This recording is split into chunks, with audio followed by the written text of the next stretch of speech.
अरविंद केजरीवाल जफरुल इस्लाम को लेकर तब तक चुप्पी साधे बैठे रहे। केजरीवाल के इस वोट बैंक की सियासत पर एक तरह से चोट करते हुए केंद्रीय मंत्री मुख्तार अब्बास नकवी ने कहा, अगर वे केंद्र सरकार के अधीन होते तो जफरुल इस्लाम का कान पकड़कर निकाल दिया गया होता। जफरुल इस्लाम एक फेसबुक पोस्ट के कारण विवादों में आया था। जफरुल इस्लाम ने फेसबुक पोस्ट पर लिखा था कि जिस दिन मुसलमानों ने अरब देशों से अपने खिलाफ जुल्म की शिकायत कर दी, सैलाब आ जाएगा। नकवी ने कहा कि अगर जफरुल इस्लाम उनके मंत्रालय के अधीन होते तो उन्हें कान पकड़कर निकाल देते। उन्होंने कहा कि जफरुल इस्लाम की नियुक्ति दिल्ली सरकार ने की है और उन पर कार्रवाई का हक भी उसे ही है।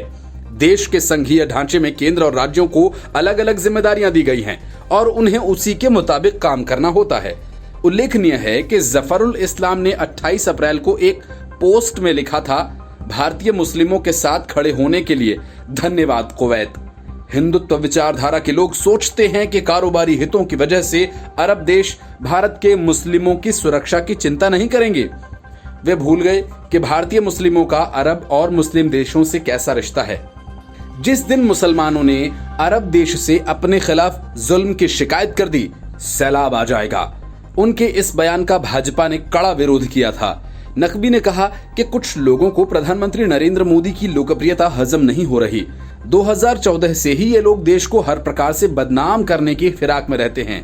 देश समावेशी विकास के रास्ते पर जा रहा है और मोदी देश और दुनिया के बड़े नेता बन चुके हैं। प्रधानमंत्री की अपील पर करोड़ों लोगों ने गैस सब्सिडी छोड़ी, स्वच्छता अभियान को मिशन बनाया, खुले में शौच से देश को मुक्ति दिलाई। कोरोना के खिलाफ लड़ाई में मोदी की अपील पर लोगों ने जनता कर्फ्यू को सफल बनाया।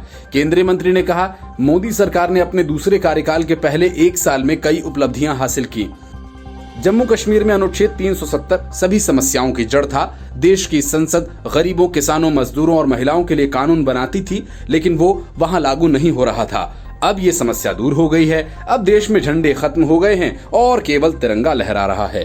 Bureau report, news of India.